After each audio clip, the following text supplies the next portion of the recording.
오늘은 부활절입니다. 이 부활절 아침에 또 하나님 앞에 나와 예배드린 여러분들의 삶에 부활의 거룩한 은혜와 은총이 가득하기를 주님의 이름으로 축원합니다. 우리 옆 사람과 인사를 좀 나누겠습니다. 부활의 주님의 부활의 은총이 가득하기를 축원합니다. 인사를 나누겠습니다.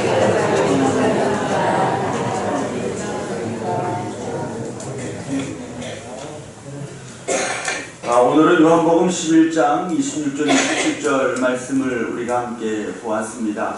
이 말씀을 통해서 예수 부활의 축복이 무엇인가에 대해서 우리가 함께 생각해보는 시간을 가지려고 합니다.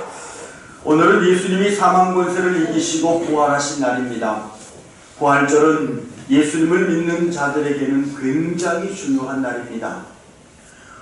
왜냐하면 예수님께서 부활하지 않으셨다면 우리가 새 생명을 얻을 수 없으며 다시 오시는 재림의 예수님도 있을 수가 없기 때문에 그렇습니다. 그러므로 예수님이 사망 권세를 이기시고 부활하셨다는 것은 우리가 새 생명의 옷을 입었음을 증명하는 것이며 우리에게 새 생명의 옷을 입혀주신 그분이 다시 오시겠다고 하신 그 재림의 약속도 사실이 되었다는 것을 증명하고 있는 것입니다. 그래서 오늘은 예수 부활의 축복이라는 제목으로 말씀을 나누려고 합니다. 예수님의 부활은 하나님이 우리에게 주신 최고의 선물입니다. 이 선물이 왜 최고의 선물인지 오늘 본문 요한복음 11장 25절 26절 말씀에 보면 예수께서 이르시되 나는 부활이요 생명이니 나를 믿는 자는 죽어도 살겠고 무릇 살아서 나를 믿는 자는 영원히 죽지 아니하리라. 예수님이 믿는 자는 죽어도 살고 살아서 믿는 자는 영원히 죽지 않는다라고 이렇게 말씀하고 있습니다. 그러므로 죽어도 다시 사는 것이 인간에게 주신 최고의 축복이라는 것을 믿으시기 바랍니다. 인간에게 죽음이란 가장 큰 두려움이요 가장 큰 슬픔입니다. 그래서 이 세상에 죽음에 대한 두려움과 죽음으로 인한 슬픔을 경험하지 않은 인간은 단 한 사람도 없습니다. 모든 인간은 죽음이란 두려움과 공포를 안고 살아갈 수밖에 없는 불행한 존재입니다. 그러나 예수 믿는 사람에게는 죽음이 끝이 아니요 절망이 아니라는 것을 믿으시기 바랍니다. 왜냐하면 죽음 이후에 부활의 영광이 반드시 임하기 때문입니다. 니체라는 철학자는 신은 죽었다라고 이렇게 말을 했습니다. 그는 신이 없다고 믿는 무신론자였습니다. 선과 악은 없고 하나님과 악마도 없다. 인간은 스스로 초인이 되어 살아야 한다라고 그는 주장했습니다. 이 주장은 당시의 신의 존재를 부정하고 싶은 인간들에게 굉장히 많은 호응을 받았고 그래서 니체를 따르는 제자들이 굉장히 많이 있었습니다. 그러나 니체는 죽음을 너무나 두려워한 나머지 정신적인 발작을 일으키게 되었고 무려 10년 동안 그는 죽음에 대한 극한 공포 속에 빠져 있다가 마지막 그의 생을 정신병원에서 마감하게 되었습니다. 사랑하는 성도 여러분, 니체뿐만이 아닙니다. 이 세상을 살아가는 모든 인간은 이렇게 극한 두려움으로 인해서 처참하게 무너지는 삶을 살아가고 있습니다. 그래서 조금만 돈이 있으면, 조금만 지식이 있으면, 조금만 더 권력을 가지고 있으면, 심지어 어떤 사람은 다른 사람보다 조금 더 키가 크다고, 조금 더 잘생겼다고 그것을 자랑 삼아 살아가는 존재가 인간이라는 것입니다. 그런데 어느 날 돈도 권력도 지식도 해결할 수 없는 죽음을 만나게 되고 그때서야 더 사랑하지 못한 것, 더 나누지 못한 것, 더 용서하지 못한 것을 후회하는 것이 인간이라는 것입니다. 그리고 영원하신 하나님을 믿지 못한 것을 후회하며 사망의 권세에 따라 영원한 형벌이요 심판인 지옥으로 가는 것입니다. 여러분, 이것이 인생입니다. 그래서 인생의 도리와 윤리를 외치며 살았던 공자도 죽음 앞에서 탄식을 하며 태산이 무너지는 것 같도다, 이 한마디 남기고 세상을 떠났다고 합니다. 그러니 한 시대를 주름잡았던 공자라는 사람도 결국 태산이 무너지는 것 같이 내 인생이 무너지는구나 라고 하며 그 인생의 무너짐 앞에 속절없이 넘어질 수밖에 없는 삶을 살았고, 하나님은 없다고 그토록 외치며 수많은 사람들에게 추앙받던 니체라는 철학자는 자기 자신이 어떻게 죽는지 모른 채 죽음의 공포에 떨다가 죽어버리고 말았다는 것입니다. 사랑하는 성도 여러분, 이것이 인생이라는 것입니다. 인간은 하나님으로부터 왔기에 누구나 하나님을 향하여 눈을 들게 되어 있습니다. 그래서 참 하나님을 만나지 못한 인간은 돈을 하나님 삼고 권력을 하나님 삼고 심지어는 나무나 바위틈에 촛불을 켜놓고 무언가 열심히 빌고 또 빌고 있습니다. 왜냐하면요, 인생은 마치 물에 빠진 사람처럼 지푸라기라도 잡지 않으면 살 수 없을 것 같기에 무엇이라도 잡겠다는 심정으로 그런 삶을 살고 있는 것입니다. 저는 예수님을 믿는 것이 너무나 행복합니다.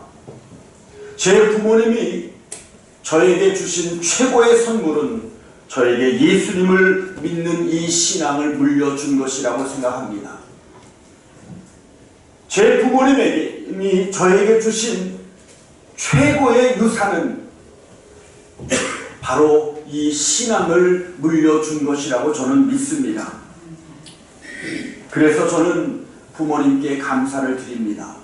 무엇보다도 다른 사람보다 더 많은 환경, 더 좋은 환경, 더 많은 물질을 주지 않았다 할지라도 내게 하나님을 믿는 바른 믿음을 주셨기에 이보다 더 귀한 선물을 주신 은혜가 없기에 저는 부모님께 감사를 드립니다. 내 부모님이 믿음으로 만나게 하신 부활의 주님께서 내게 오셔서 너는 내가 사랑하는 내 아들이라고 말씀해 주실 때마다 저는 행복합니다. 때로는 의심하는 나에게 당신의 손과 발을 보여주시고 낙심하여 좌절에 넘어지는 나에게 엠마오로 내려가는 두 제자에게 찾아가셨던 예수님처럼 내게 찾아와 주셔 나를 안아주실 때는 나는 예수 믿어서 참 행복하다, 이렇게 고백을 하게 됩니다.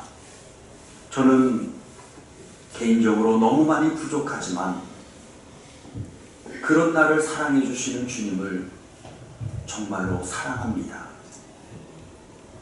제가 사랑하는 그 예수님은 사망의 권세를 이기시고 부활하셔서 새 생명의 첫 열매가 되셨습니다. 그래서 이 세상의 모든 것은 죽음과 함께 끝나지만 우리는 새 생명의 부활을 보장받는 것입니다. 그러므로 죽어도 다시 사는 이 하나님의 거룩한 축복을 소망으로 굳게 잡고 매일매일을 승리하며 사는 성도들이 되시기를 주님의 이름으로 축원합니다. 어떤 사람은 인간은 나면서부터 공동묘지를 향해 간다고 말합니다. 그래서 인간의 종착역은 공동묘지라고 생각을 합니다. 그렇기 때문에 사람들은 내 인생의 마지막이 공동묘지라고 생각하니 그곳을 향해서 가는 인생이 언제나 불안하고 두려울 수밖에 없는 것입니다. 오늘 한 끼 잘 먹었다고 그것으로 영원히 내 인생이 행복해지는 것이 아니라, 그래서 다음에는 무엇을 먹어야 될까 고민하듯이 오늘 살았다고 해서 내일도 내가 살고 있다라고 하는 보장이 없어. 내일도 나는 살 수 있을까? 나도 모르게 내 심령 속에 그런 두려움을 갖고 있다는 것입니다.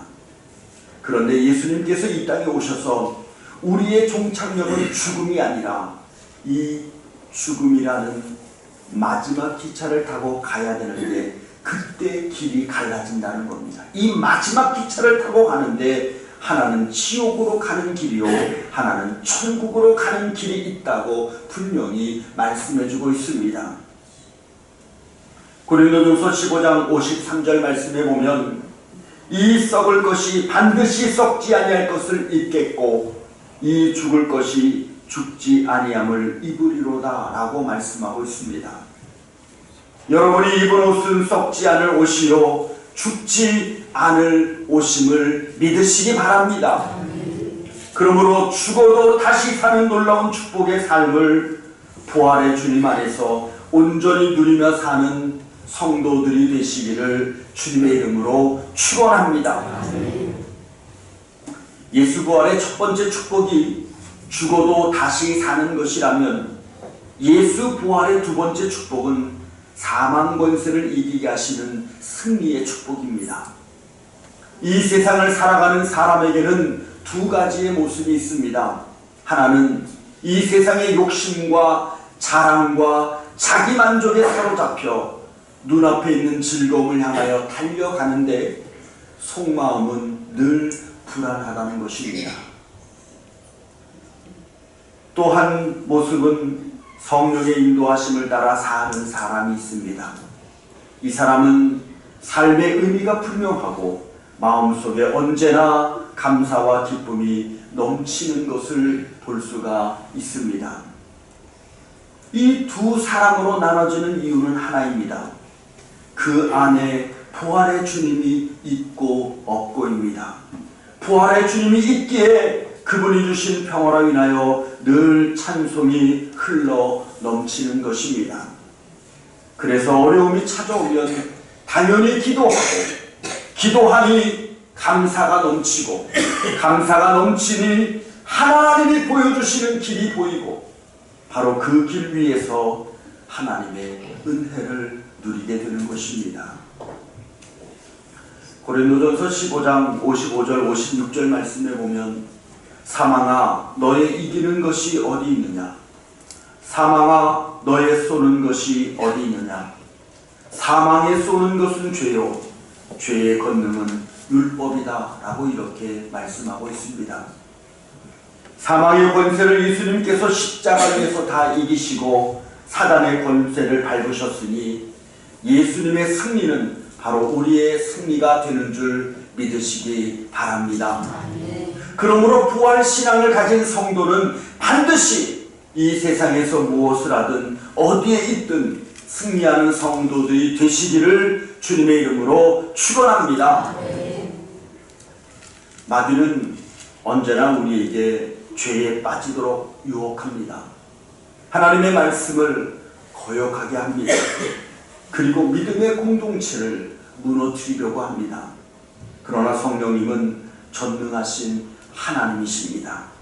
그러므로 성령님이 우리와 함께 하실 때 생각도 말도 행동도 거룩해지는 것입니다. 바로 그 은혜에 충만한 성도가 하는 일은 아름답고 영광스러운 승리의 일이 되는 것을 믿으시기 바랍니다. 우리는 성령님의 능력이 힘이고 예수의 이름으로 사단을 물리칠 수 있습니다. 하나님의 말씀은 광명한 빛이 되어 어둠의 세력을 물리칩니다.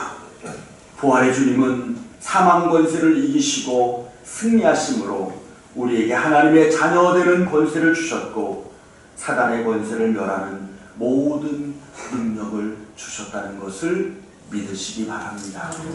사랑하는 주님의 교회 성도 여러분, 오늘 이 부활의 신앙을 다시 한번 굳게 잡고 부활의 주님이 다시 오심을 증거하는 성도들이 되시기를 바랍니다. 인간은 죽음으로 개인적인 종말을 맞이하든 주님이 오셔서 온 우주의 종말을 맞이하든 반드시 인간은 종말을 맞이하게 되어 있습니다. 지금 이 시간에도 어떤 집안에는 새 생명이 태어나는가 하면 어떤 집안에는 한 인간의 종말을 슬퍼하는 집안이 있을 수도 있습니다. 수없이 많은 생명이 일어나지만 수없이 많은 생명이 종말을 맞이하고 있습니다. 여러분, 지구가 무너지는 종말만이 종말이 아닙니다. 내 인생의 종말이 하루하루 다가오고 있습니다. 내 인생의 마지막 날이 다가오는 그 순간에 살려달라고 아우성치는 사람으로 살 것인가, 아니면 주님 내 영혼을 받으셔서 하나님의 거룩한 나라로 나를 인도해 주시옵소서라고 찬송하는 성도로 살 것인가는 오늘 이 부활의 주님이 내게 어떤 주님인가를 고백함에 있어서 결론이 나는 것입니다. 그러므로 사랑하는 성도 여러분, 우리가 먼저 이 부활의 주님으로 무장해서 바른 신앙, 정직한 믿음 안에서 이제 어디로 가는지 모른 채 하루하루 죽어가는 인생을 사는 그들을 향해서 이 부활의 복음을 전하는 성도가 되어야 할 것입니다. 어느 날 개인의 종말을 맞이하는 그 눈앞에서 살려달라고 아우성치는 어리석은 인간들을 깨우기 위해 우리는 어디에 있든 이 복음을 전하는 전도자가 되어야 하는 것입니다. 내가 한국에 있든 해외에 있든 내가 서 있는 그곳에서 복음을 전하는 전도자요 선교사라는 것을 잊지 마시기를 바랍니다. 주여, 나로 말미암아 복음이 전파되기를 간절히 기도하며 죽어도 다시 사는 예수 부활의 축복, 사단과 사망의 권세에서 승리하는 예수 부활의 축복을 온전히 붙들고 승리하는 성도 되게 하소서. 이렇게 기도하고 2019년 부활의 주님이 주일이 더 크고 높게 일어나는 예배를 하나님께 올려드리는 저와 여러분이 되시기를 주님의 이름으로 축원합니다. 기도드리겠습니다.